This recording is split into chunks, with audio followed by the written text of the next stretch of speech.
Kimetsu no Yaiba foi quase uma febre. Tá, talvez não tão grande como Attack on Titan ou Chainsaw Man, que literalmente furaram a bolha da comunidade otaku, mas pelo menos dentro da comunidade foi sim uma febre. Eu lembro muito bem da loucura que foi a internet quando essa obra começou a se popularizar. Cosplays dos personagens, memes que só quem tinha consumido a obra ia entender e geral elogiando a animação incrível que ele tinha. E eu tava no meio disso. Quando eu assisti a primeira temporada eu fiquei totalmente hypado e comecei a consumir tudo que eu via e ouvia sobre essa obra. Eu assisti o filme, li o mangá inteiro, que aliás foi o primeiro mangá que eu li, assisti a segunda e terceira temporada, eu acompanhei a estreia do jogo, vi mods no Minecraft e muito mais. E depois de toda essa longa jornada de consumismo sem fim, eu pude olhar pra trás e chegar em uma conclusão. Nossa, que potencial desperdiçado. Quando eu falo que Kimetsu no Yaiba foi quase uma febre, não é pra menos. O fato dessa obra ter se popularizado de uma hora pra outra é algo que eu tenho quase certeza que ninguém tava esperando. Até mesmo hoje em dia, onde o hype dessa obra diminuiu de maneira considerável em comparação a alguns anos atrás, ainda assim sua base de fãs é enorme. No entanto, apesar de tudo isso, Kimetsu continua sendo uma das obras com maior potencial desperdiçado, na minha opinião. Eu não falo isso porque a obra não ficou famosa ou não foi reconhecida o bastante, mas sim porque quando você para pra analisar Kimetsu e coloca tudo em uma balança, aí você percebe que essa obra poderia ter sido muito mais do que ela já é.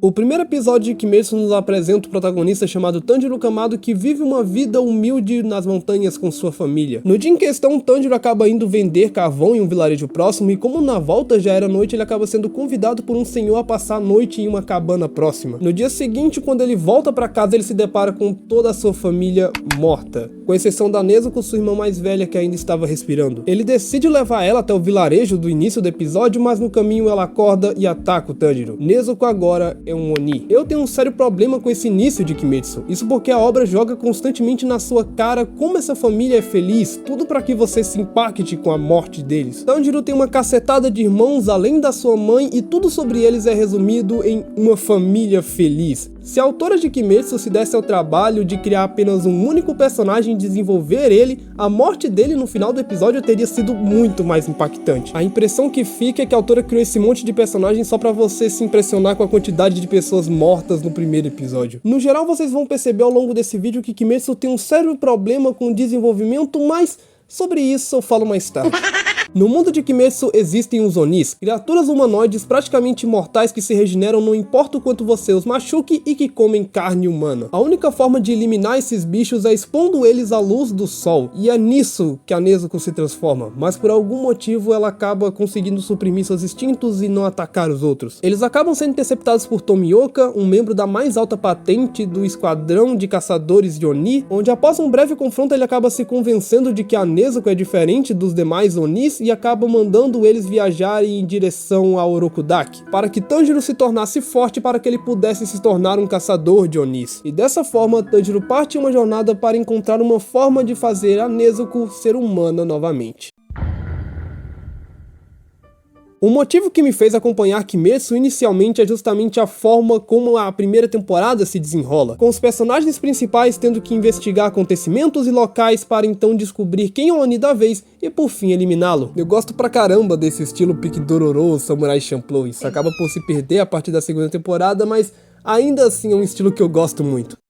E conforme a história vai se desenrolando, a trama vai apresentando várias situações e conceitos muito interessantes. Sério, tem alguns elementos em Kimetsu que eu realmente acho interessante. A ideia das respirações é algo que me soa muito diferente. O problema é que Kimetsu, além de não desenvolver seus próprios conceitos, também não os respeita. Em diversos momentos, a obra simplesmente passa por cima desses conceitos antes apresentados. O Tanjiro é usuário da respiração da água e do sol, porque ele é o protagonista, e lá na terceira temporada ele lembra de um diálogo fora de tela que ele teve com Zenitsu e saca de um dos movimentos da respiração do trovão. Tipo, você nem precisa treinar que nem um condenado pra aprender um único tipo de respiração. Tem também o lance das espadas vermelhas, onde só os caçadores mais habilidosos são capazes de fazer com que a lâmina fique nessa coloração. Aí lá pro final a galera começa a bater as lâminas umas na outra e elas mudam de cor, sabe? Se só precisava fazer isso, eles podiam ter feito há muito tempo atrás. Dá pra citar até a Nezuko, onde no primeiro episódio é estabelecido que os Onis não podem ser expostos ao sol e ela convenientemente se torna imune. Porque sim. Enfim, se você procurar você vai encontrar várias dessas incongruências do roteiro e tá tudo bem. Grandes obras possuem grandes roteiros e isso não tira o brilho delas. Porém, diferente de obras como Naruto, onde você precisa forçar um pouco a cabeça pra poder perceber alguns furos de roteiro, do tipo, por que a Konan não destruiu o Rinnegan do Nagato? Em Kimetsu, esses furos são tão óbvios que a impressão que fica é que a autora só não quis fechar eles. A história é cheia de conveniências, o próprio arco da Vila dos Ferreiros é só uma grande conveniência, sem contar que as ações tomadas pelos personagens não possuem consequências. A gente tem um distrito onde constantemente Hashiras morrem ou desaparecem e ninguém vai investigar aquele lugar. Um Lua superior é morto depois de quase 1000 anos e nada acontece. O fato dos conceitos de Kimetsu serem simples fazem com que a trama da obra também seja simples. E não tem problema você querer fazer algo simples, mas se você vai criar algo simples, então pelo menos tente se dar o trabalho de desenvolver bem aquilo. E isso Kimetsu não faz. A trama é só rasa. Antes de eu começar a criticar os personagens de Kimetsu, eu preciso elogiar o design deles, porque por mais que eles não sejam muito diferentes do que a gente já tenha visto até então, afinal se você for procurar você vai achar outros personagens com designs parecidos, ainda assim eles são muito bem feitos e atraentes. Você consegue conhecer os personagens só pela silhueta ou então pelo padrão de cor que ele usa, e isso acaba tornando eles até meio carismáticos. Mas parando com a mamação de bolas, os personagens, assim como tudo que foi abordado até então, não são devidamente desenvolvidos. Só que no caso dos personagens chega a dar raiva. A maioria dos personagens possuem sim ideias ou conceitos interessantes. Pegando o Zenitsu como exemplo, ele é um personagem que foi traído porque ele mais amava e por conta disso ele perdeu tudo que ele tinha. A única coisa que lhe restou foi então se tornar um caçador de Onis. Mesmo que ele sinta pavor deles e tenha constantemente medo de morrer sem amar ninguém. Mas quando ele fica inconsciente, um outro lado dele toma conta e deixa todos os medos e inseguranças dele de lado a fim de proteger os outros. Todavia isso é resumido em um garoto chorão que grita o tempo todo e dá em cima de qualquer mulher que ele vê pela frente. A grande maioria dos personagens de Kimetsu possuem um gigantesco potencial evolutivos, porém eles são só jogados de canto e ofuscados pelo roteiro. Nenhum deles muda ou evolui com o passar dos acontecimentos e até aqueles que o roteiro tenta empurrar alguma coisa, como Muichiro ou Tokito, ainda assim é feito de uma maneira tipo, tanto faz. O próprio Muzan, que na teoria era pra ser o cara mais odiado da obra, só é o vilão final porque ele é o criador dos Onis. Tipo, o Kokushibo seria um vilão final melhor, sem contar os personagens que a obra só descarta. Ainda na primeira temporada são nos apresentados 12 Luas, Onis muito mais poderosos e habilidosos do que os demais, todos personagens que poderiam ser aproveitados de diversas maneiras diferentes, e todos os Luas inferiores são descartados para engrandecer o vilão final. Não funcionou.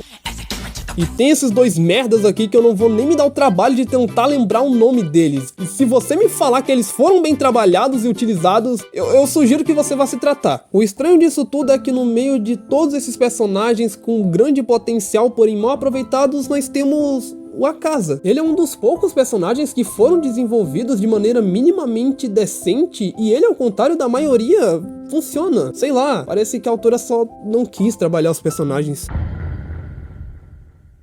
Eu não podia finalizar esse vídeo sem antes falar brevemente sobre o mundo de Kimetsu, afinal foi por conta dele que eu resolvi fazer esse vídeo. Quando o jogo de Kimetsu foi lançado, uma das coisas que mais me chamou a atenção nele foi o mundo semi-aberto. Não por conta da qualidade dele em si, até porque ele é só uma cópia do mundo aberto de Naruto Storm, mas sim porque eu pude perceber o quanto o mundo de Kimetsu é grande. A história de Kimetsu se passa durante a Era Taisho, um período da história do Japão que foi marcado por grandes mudanças. E esse período combina muito bem com Kimetsu. O mundo de Kimetsu parece estar constantemente em uma mudança. Do início ao fim, nós acompanhamos o término de uma era que parecia que nunca iria acabar. E é muito interessante você analisar como esse tema, por mais que seja importante, ainda assim não é tratado como tal. De forma intrínseca, esse tema sempre está presente. Nós vemos os personagens lidando com isso o tempo todo, tanto por parte dos caçadores quanto por parte dos Onis. Não importa o quanto tempo passe ou quantas coisas parecem se repetir, no fim as coisas tendem a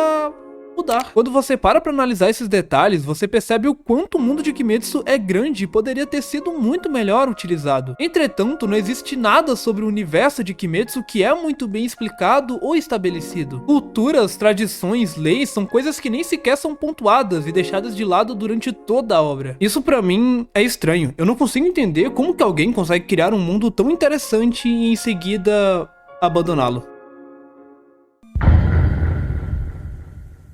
Agora, sendo bem sincero com vocês, eu não gosto nem um pouco de Kimetsu. Isso porque, quando eu acompanhava a obra, eu sentia que a cada capítulo novo que eu lia, a cada episódio que eu assistia e a cada arco que eu completava, parecia que a obra me prometia mais e mais, e no fim, ela não me entregou nada. Entretanto, eu não queria vir aqui só falar mal e deixar por isso mesmo, até porque teve uma época que eu realmente gostava dessa obra. A real é que, enquanto eu escrevi o roteiro desse vídeo, a minha opinião sobre Kimetsu mudou um pouco. Todos os erros de Kimetsu, no geral, são muito óbvios. Os personagens mal desenvolvidos, os conceitos deixados de lado, os furos de roteiro, são coisas que poderiam ter sido facilmente resolvidas. Sério, você não precisa ser nenhum gênio da literatura para poder escrever algo melhor. E eu sinceramente duvido muito que a autora só não tenha visto e deixado passar todos esses erros. Eu posso estar sendo louco pelo que estou prestes a falar, mas eu não me surpreenderia se esses erros fossem na verdade propositais. No vídeo onde eu falo sobre o problema do hype, eu falo brevemente sobre como o hype pode afetar negativamente o desenvolvimento de alguns certos tipos de mídia. Isso porque a obra pode não estar sendo projetada para se tornar algo tão grande quanto os fãs querem que ela se torne. E o caso de Kimetsu pode não ser tão diferente disso, até porque por mais que algumas edições do mangá de Kimetsu tenham sido muito vendidas, acredito que ninguém esperava que uma obra com peso tão grande iria surgir assim do nada. É claro que isso não passa de uma especulação sem fundamento da minha parte, mas quando eu comecei a refletir sobre isso, a minha visão sobre a obra mudou um pouco. Por fim, a minha visão sobre Kimetsu é de uma obra que tinha muito potencial para se assentar no pódio dos animes e mangás, porém, optou por não.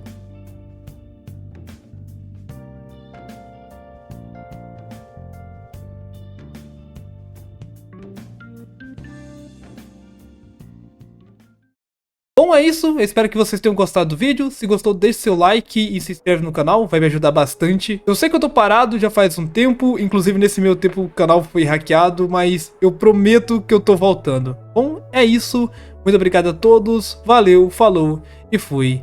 Tchau. Ah, e beba água.